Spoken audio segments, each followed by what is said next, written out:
आपको स्वागत जनइबी संधान प्लस मालिका संधान को कौन कहे जेहेतु आप जानते भविष्य कथा कहती मालिकार विशेषकर आगु को जो घटना घट मीन शनि संजोग आसुची मीन शनि संजोग को नहीं बहु लोक मन भितर कल्पना जल्पना लग रही कारण अनेक किसी क्षय क्षति हबार आशंका रही देखा यदि गत किछि दिन तले अर्थात गत काली नौसेना दिवस पालन कराई पुरी रे जो कथा कह जाए पुरी जो भली है नौसेना दिवस बोध हुए 1947 मसीहा देश स्वाधीन पर केवे भी होता ये जो पदक्षेप नहीं माननीय प्रधानमंत्री मोदी और राष्ट्रपति द्रौपदी मुर्मू माननीय तो ये जो पदक्षेप को लेकिन आगु किसी झलक रही कि ओडिशा रे जो विश्व युद्ध हम तृतीय विश्व युद्ध थर्ड वार जो हम से भली किसी झलक जना पड़ुछि कि हरि ओम गुरु शरण गुरु कृपा ही केवल गुरु ब्रह्मा गुरु विष्णु गुरुदेव महेश्वर गुरु साक्षात परम ब्रह्म तस्मै श्री श्री गुरुवे नमः।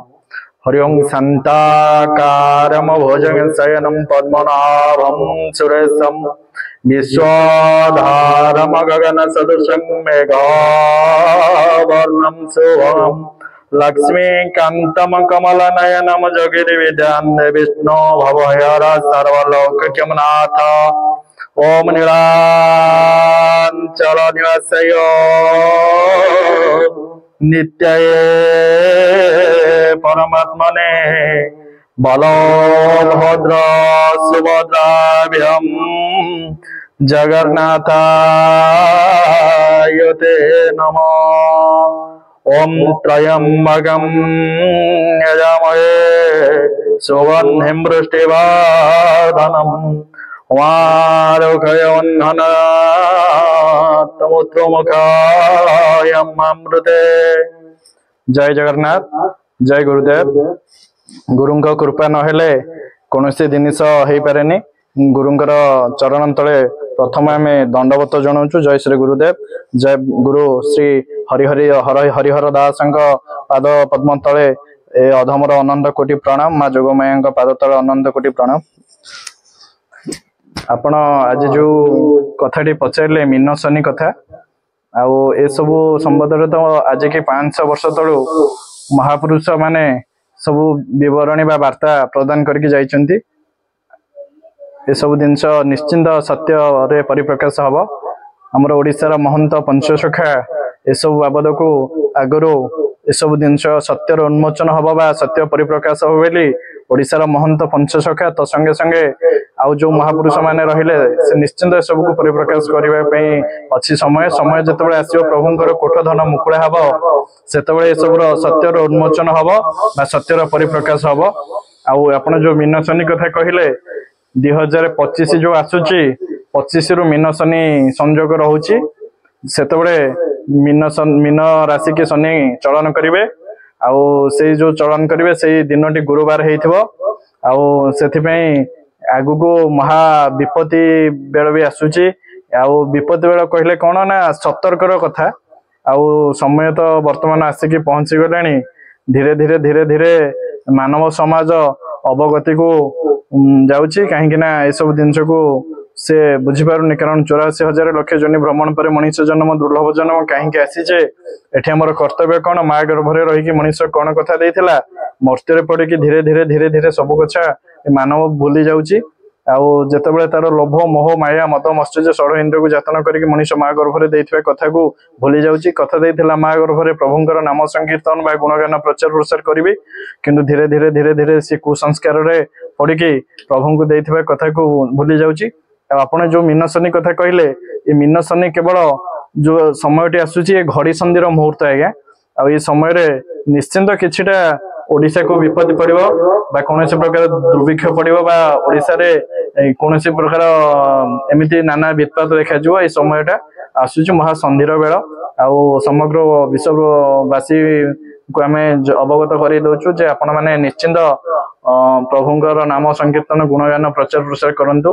भय हबार कौन कथा ना आज्ञा कहीं जितेबाला प्रभु एडे बड़ सृष्टि गढ़ी निश्चिंत से केमती रक्षा करेंगे से प्रभु को जना किंतु से समय जितेबाला आसो ता पूर्वर भगवान कही जे बालके मोर बोलो कर बेलर गोविंद सुमर। वर्तमान बेल अच्छी आम निश्चिंत प्रभु चरण को जीवा बा सद्गुरु करवा गुरु को सद्गुरु करवा बा गुरुंकर कृपा लाभ करवा आ जो मीनशनी जिते हम से तो ओडिशार महाविपद अच्छी आज्ञा मालिका लिखिला जय जगन्नाथ पति पावन ओडिशा बड़ ठाकुर प्रभु कल्प बटवासी प्रभु ब्रह्मराशि कलु कलश विचार जगते पड़िब दुख लौल विरजा देलेणी डाक लह लह जीव काढ़ी लौल कल की रूप को धरी नेछ संहारण पाई लौल आसवे जे तही माड़ी जिते महापुरुष मैंने लिखि जाइए सब जिन निश्चिंत हम जिते मीन संधि समय आसब ए सब निश्चिंत परिप्रकाश हम आशा विपत्ति पड़ो दुर्भिक्ष पड़ो ए सब निश्चिंत आगु हम आउ प्रभु जो कहते लह लह जीव काढ़िल बौल कलकी रूप को धरी नेछ संहारण पाइल बौल आसवे जे तही माड़ी उत्तरु कालिका आसिल बौल जाजपुरे हेबे भेट महिषा मर्दिनी खर्परा धारिणी सर्वमंगला कुट जीव लह लह करिल बौल कालिका पीव रक्त जोग्नि जोगमाया उदाहरण कहे द्रुपद कर शेष ए समय आसी जाऊँगी बोध हुए आउ ए सब धीरे धीरे सत्यर परिप्रकाश हो जोटा नौसेना दिवस पालन कला पुरी रे तो आपको नहीं कोन आवाज नहीं निश्चिंत कहीं देखो आमर एप्रति ओडिशा सरकार भी सजग हो गले कहीं तो प्रभु कथा आउ बहुत किसी जगह थे आप जानी आमर पाखे आज्ञा पारादीप रे भी जदि चाहिए से भी नौसेना दिवस पालन कर पारे कहीं पुरी को निर्दिष्ट कर मान्यवर मुख्यमंत्री आसी प्रधानमंत्री महोदय आसी आमर द्रौपदी राष्ट्रपति द्रौपदी मुर्मू भी माँ आसी नौसेना बाहिनी आसंता काली 4 तारिख रे सब दिन जाइए आउ निश्चिंत ये समर जो हम आगु जो समर अच्छी से ओडिशार सैन्य बाहिनी भी सजग हो गले बोधे किसी पूर्वाभास सूचना मिलूँ तृतीय विश्वयुद्ध कथा कहुशा माटी हम निश्चिंत आज्ञा तो लिखाई आमर कटकरू चौदार आज्ञा कटकरू चौदार रक्तर नदी प्रभावित हम लिखाई टिकेरा गोहिरी कटकरू चौदार जो सब लिखाई से सब जिन तो निश्चिंत हम आते आमर जानी कटकरू गोल ही आरंभ हम सब जिन लिखाई जिते सप्त दिन आज्ञा जटणी सप्त दिन जो अंधकार हम से आगू आसूची जो मीनशनी कथा कहले सप्त दिन अंधकार भी अच्छी जिते लिखाई मालिका लिखला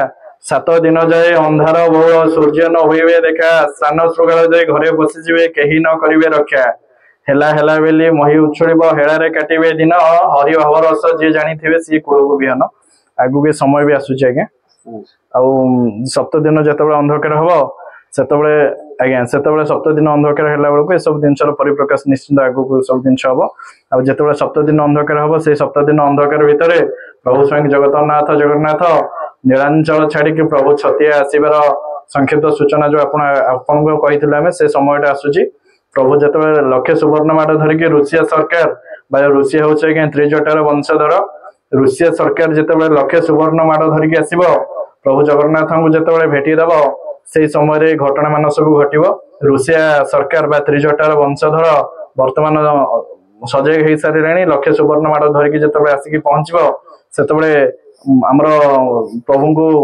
पंडा पड़ियन मान जो अच्छा प्रभु को निश्चिंत रेल बसैबे जो रेल आसवे जो इंजिन बा पागड़ा इंजिन आसो से इंजिन आज्ञा सियालदा ठारे अच्छे कलिकतार सियालदा ठारे से इंजिन भी निश्चिंत आसो आ से इंजिन जो आसो आम झाड़ेश्वर कड़े बोली गोटे जगह अच्छी से अलाणेश्वर महादेव अच्छा आज्ञा अलाणेश्वर महादेव अलाणा खीरी भोग हो प्रभु जगन्नाथ जिते नीलांचल छाड़ी प्रभु छतिया आसवे जो इंजिन आसवे रुषिया सरकार जो लक्षे सुवर्ण माड़ दब 4टा जिनिस आज्ञा ओडिशा बाहर अच्छी आसो कोहिनूर हुरा मयूर सिंहासन कोणार्क चुंबक ये 4टा जिनस जो नहीं आसो रुषिया सरकार भेटीदेव से जगन्नाथ को रेल बसैकी पठेदेवे आम सप्तरथी अमर अच्छा तो संगे हनुमान अच्छा हनुमान गदा प्रहार करेंगे कौटी आज्ञा ना आम अच्छी जो आज्ञा जो छतिया पाखे बैरी स्टेशन पाखे हनुमान महाप्रभु अच्छा हनुमान गदा प्रहार रे इंजिन खंडे दूर घुंची जीव झाड़ेश्वर कड़े बेली जो जगह अच्छी झाड़ेश्वर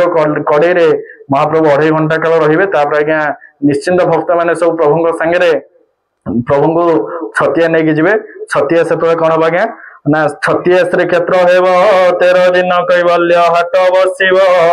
ସେତେବେଳେ ଆଜ୍ଞା ଛତିଆ ଦ୍ୱିତୀୟ ଶ୍ରୀକ୍ଷେତ୍ର ହବ। ଆମର ପ୍ରଭୁଙ୍କ କଥା ଅନୁସାରେ ନିଶ୍ଚିନ୍ତ ସେଠି ବସିଛନ୍ତି, ହାଡିଆ କମ୍ଭାର ବସିଛି, ପ୍ରଭୁଙ୍କ ଦର୍ଶନ କରିବ ଆଉ ମାଙ୍କୁ ଦର୍ଶନ କରାଇବ, ତା ମାଙ୍କୁ ଦର୍ଶନ କରାଇବ। ସେଠି ନିଶ୍ଚିନ୍ତ ଛତିଆ ଶ୍ରୀକ୍ଷେତ୍ର ହେବ। ଆଉ ବଡଚଣା ଏତେ ଆମର ଅବଡା ହାଟ ବା ଅନ୍ନ ଛତ୍ର ବଡଚଣା ଏତେ ଚାଲିଯିବ। ଆଉ ସେ ଆଜ୍ଞା ଆଜ୍ଞା ସେ ଏତେ ଚାଲିଯିବ।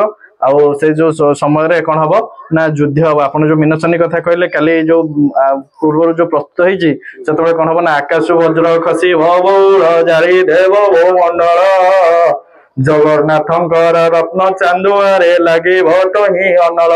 ସେତେବେଳେ ଯୋଉ ଗୋଳା ବାରୁଦ ବୃଷ୍ଟି ହେବ, ଯୋଉ ଆମର ଓଡିଶାର ସୈନ୍ୟମାନେ ସବୁ ସଜାଗ ଅଛନ୍ତି, ସେଇବେଳେ ଗୋଳା ବାରୁଦ ଯେତେବେଳେ ବୃଷ୍ଟି ହବ, ଆକାଶ ବଜ୍ର ଖସିବ ବଉଳ ଜାଳି ଦେବ ଭୂମଣ୍ଡଳ, ଜଗନ୍ନାଥଙ୍କର ରତ୍ନ ଚାନ୍ଦୁଆରେ ଲାଗିବ ତହିଁ ଅନଳ। ସେତେବେଳେ ଜଗନ୍ନାଥଙ୍କର ରତ୍ନ ଚାନ୍ଦୁଆରେ ଅନଳ ଲାଗିବ। ଆଉ କଣ ହବ ଆଜ୍ଞା ନା ଯେତେବେଳେ ମହାପ୍ରଭୁ ଛତିଆ ଆସିବେ, ସେତେବେଳେ ଆଜ୍ଞା 13ଟା ଜିଲ୍ଲା ଜଳମଗ୍ନ ହେଇଯିବ। ଯେତେବେଳେ ଜଳମଗ୍ନ ହେଇଯିବ, ସେତେବେଳେ କଣ ହବ ନା 2 ଜଣ ଭକ୍ତ ଅଛନ୍ତି ଦର୍ଶନ କରିବେ ଆଜ୍ଞା ପ୍ରଭୁଙ୍କୁ। ଜଣେ ଭକ୍ତ ହଉଛି ବଉଳା କୁମ୍ଭୀର ଆଉ ଜଣେ ଚିତଲ ମାଛ। କୋଉଠି ଅଛନ୍ତି ନା ଗଣ୍ଡ ନାମ ସାତକୋଶିଆ ହୋଇଛି, ଜିଲ୍ଲା ନାମ ଢେଙ୍କାନାଳ, ସେଠାରେ ରହିଛି ବଉଳା କୁମ୍ଭୀର ସାରିବାକୁ କଳିକାଳ। ବଉଳା କୁମ୍ଭୀର ହାଡ ବଉଳ ଚିତଲ ମାଛର କଣ୍ଟା, ବିରଜା ମଣ୍ଡଳେ କବାଟ ହୋଇବ ଆସିଲାଣି ସେଇ ବେଳ। କୁମ୍ଭୀର ହାଡରେ ଶୂଳ କାଠ ହେବ ମଣି ନାଗ ଗୁମ୍ଫା ଠାରେ, ପ୍ରଭୁ ନିଜେ ହାତ ପାଦ ମାରୁଥିବେ ଦେଖିବୁ ବେନି ନୟନେ। ସେତେବେଳେ ଆଜ୍ଞା କଣ ହବ ନା 2 ଜଣ ଭକ୍ତ ଆସିକି ପ୍ରଭୁଙ୍କୁ ଦର୍ଶନ କରିବେ। ଦର୍ଶନ କରି ସାରିଲା ପରେ କଣ ହବ ଆଜ୍ଞା ନା ଯୋଉ ବଉଳା କୁମ୍ଭୀର ଚିତଲ ମାଛ ଅଛନ୍ତି, ତାଙ୍କ ହାଡରେ ମଣିନାଗ ଗୁମ୍ଫାରେ ଶୂଳ କାଠ ହେବ। ସେଇ ସମୟରେ ଘଟଣା ଆଜ୍ଞା ଏସବୁ ଜିନିଷ ନିରାଟ ସତ୍ୟ, ଆଗକୁ ଏସବୁ ଜିନିଷର ପରିପ୍ରକାଶ ହେଇଯିବ। ଆଉ ସେ ସମୟରେ ଯେତେବେଳେ ପ୍ରଭୁ ଛତିଆ ଆସିବେ, ସେ ସମୟରେ ସବୁ ସଂକ୍ଷିପ୍ତ ସୂଚନା ବି ଆଗକୁ ଏସବୁ ଜିନିଷ ରହିଛି। କାର୍ଯ୍ୟକ୍ରମ ନିଶ୍ଚିନ୍ତ ସବୁ ଜିନିଷ ଆଜ୍ଞା ହବ। ଆଚ୍ଛା, ହୀରାପାରା ଏକାଠି ହଉଛି ଆଜ୍ଞା ଯୋଉ ହୀରାପାରା ଏକତ୍ର ହବା କଥା କହିଲେ ନା ଆଜ୍ଞା, ହୀରାପାରା ଯୋଉ ଏକତ୍ର ହୋଇବେ ରଞ୍ଜା ନକ୍ଷତ୍ର ପଡିବ, ସେଇ ଦିନ ବାବୁ କଳି ଛାଡି ଯିବ ସତ୍ୟ ଉଦୟ ହୋଇବ। ଓଡିଶାରେ 2ଟା ବଡ ବନ୍ଧ ଅଛନ୍ତି ଆଜ୍ଞା, କିଏ କିଏ ନା ହୀରାକୁଦ ଆଉ ପାରାଦୀପ। ଯେତେବେଳେ 7 ଦିନ ଅନ୍ଧାର ହବ, ସେ ଯୋଉ ନୀଳାଞ୍ଚଳ ଛାଡିକି ପ୍ରଭୁ ଯେତେବେଳେ ଛତିଆ ଆସିବେ, ସେଇ ସମୟରେ ଘଟଣା ଆଜ୍ଞା ହୀରାପାରା 2 ଜଣ ଅଛନ୍ତି, ହୀରାକୁଦ ପାରାଦୀପ, 2ଟା ଓଡିଶାର ବଡ ବନ୍ଧ ଆଜ୍ଞା। ସେତେବେଳେ କଣ ହବ ନା ଓଡିଶାରେ ବଡ ବନ୍ଧ ତିଆରି ନଥିବ, ସେବେଳେ ତହିଁ ଭାଙ୍ଗିଯିବ। ଯେତେବେଳେ ଗୋଳା ବାରୁଦ ବୃଷ୍ଟି ହବ, ହୀରାକୁଦ ପାରାଦୀପ ଯେତେବେଳେ ଭାଙ୍ଗିଯିବ, ଓଡିଶା ଜଳମଗ୍ନ ହେଇଯିବ। 13ଟା ଜିଲ୍ଲା ଜଳମଗ୍ନ ଯେତେବେଳେ ହବ, ସେଇ ବେଳାର ଘଟଣା। ହୀରାପାରା ଏକତ୍ର ହୋଇବେ ଆଜ୍ଞା, ରଞ୍ଜା ନକ୍ଷତ୍ର ପଡିବ, ସେଇଦିନ ବାବୁ କଳି ଛାଡିଯିବ ସତ୍ୟ ଉଦୟ ହେବ। ସେତେବେଳେ କଳି ଛାଡିଯିବ ଆଜ୍ଞା, ସତ୍ୟର ଉଦୟ ହବ। ପ୍ରଭୁ ସେତେବେଳେ ନୀଳାଞ୍ଚଳ ଛାଡି ପ୍ରଭୁ ସ୍ୱୟଂ ବଳଭଦ୍ର, ମା ସୁଭଦ୍ରା, ଜଗତନାଥ ଜଗନ୍ନାଥ, ମହାରାଜ ସୁଦର୍ଶନ, ଚତୁର୍ଥା ମୂରନ୍ତି ନୀଳାଞ୍ଚଳ ଛାଡିକି ଛତିଆ ଆସିବେ। ସେ ସମୟରେ ଘଟଣା ହବ। ଆଉ କଣ ହବ ନା ସେତେବେଳେ 22 ପାବଛରେ ବରୁଣ ଦେବତା ଥିବେ। କଣ ନା 22 ପାବଛେ ମୀନ ଖେଳୁଥିବ ସିଂହାସନରେ ବରୁଣ, ମୋକାମେଦିନୀରେ ଘୋର ଯୁଦ୍ଧ ହେବ ମରିବେ ଯୌବନ ଗଣ। ଏସବୁ ଜିନିଷ ବି ଆଜ୍ଞା ନିଶ୍ଚିନ୍ତ ହବ। ଆଉ ସେତେବେଳେ କଣ ହବ ନା ରତ୍ନ ସିଂହାସନରେ ବରୁଣ ଦେବତା ନଥିବେ, ଚକା ନୟନ। ସେତେବେଳେ ରତ୍ନ ସିଂହାସନରେ ବରୁଣ ଦେବତା ଥିବେ, ଚକା ନୟନ ନଥିବେ। ଏଇ ସମୟ ନିଶ୍ଚିନ୍ତ ଆସୁଛି। ସେଥିପାଇଁ ଆଉ ରକ୍ତ ଛିଟା ବି ନିଶ୍ଚିନ୍ତ ପଡିବ ସେ ସମୟରେ ରତ୍ନ ସିଂହାସନରେ। ଆଉ ସେଥିପାଇଁ ସବୁ ଆଗକୁ ବିଭିନ୍ନ ପ୍ରକାର ଅନାହାର ବୃଷ୍ଟି ହବ, ଆଉ ହାହାକାର ପଡିଯିବ, ଓଡିଶାରେ ଦୁର୍ଭିକ୍ଷ ପଡିବ। ଆଉ ସେଥିପାଇଁ ତା ପୂର୍ବରୁ ଯେତେବେଳେ ସମୟ ଆସିବ, ତା ପୂର୍ବରୁ ଓଡିଶାବାସୀଙ୍କୁ ସଜାଗ ହବାକୁ ପଡିବ, ନାମ ସଂକୀର୍ତ୍ତନ ପ୍ରଭୁଙ୍କୁ ଗୁଣଗାନ ପ୍ରଚାର କରିବାକୁ ପଡିବ। ତ ସଙ୍ଗେ ସଙ୍ଗେ କଣ କରିବେ ଆପଣ ନା ଏଇ ଯୋଉ ସମୟ ଆସୁଛି ସନ୍ନିଷ୍କଟ ସମୟ, ଲେଖା ବି ହେଇଛି ଆଜ୍ଞା, କାନ୍ଧେଇ କାନ୍ଧେଇ ମୋଢା ଫାଟି ଯାଉଥିବ ହାଡ ଚମଡା, ଆଜି ଯେ ବୋହିବ ଶବ କାଲିକା କାନ୍ଧରେ ଆଉ ସେ ଯିବ ଲୋ ଯାଇ ଫୁଲ। ଯିଏ ଆଜି ଶବ ବୋହିବ, ଏମିତି ହାହାକାର ପଡିଯିବ, ଦୁର୍ଭିକ୍ଷ ପଡିଯିବ, ଲୋକଙ୍କର ମଢା କାନ୍ଧେଇବାକୁ ଆଜି ଯେ ମଢା କାନ୍ଧଉଥିବ, କାଲି ବି ଆଜ୍ଞା ଆଉ ସେ କାହା କାନ୍ଧରେ ବି ପଳେଇବ। ଏ ସମୟ ନିଶ୍ଚିନ୍ତ ଆସୁଛି। ଆଉ ସେଥିପାଇଁ ସମସ୍ତଙ୍କୁ ପ୍ରଭୁଙ୍କର ନାମ ସଂକୀର୍ତ୍ତନ କରିବା, ସଦ୍ଗୁରୁ କରିବା, ଏଥିପାଇଁ ଆମେ ବି କହୁଛୁ।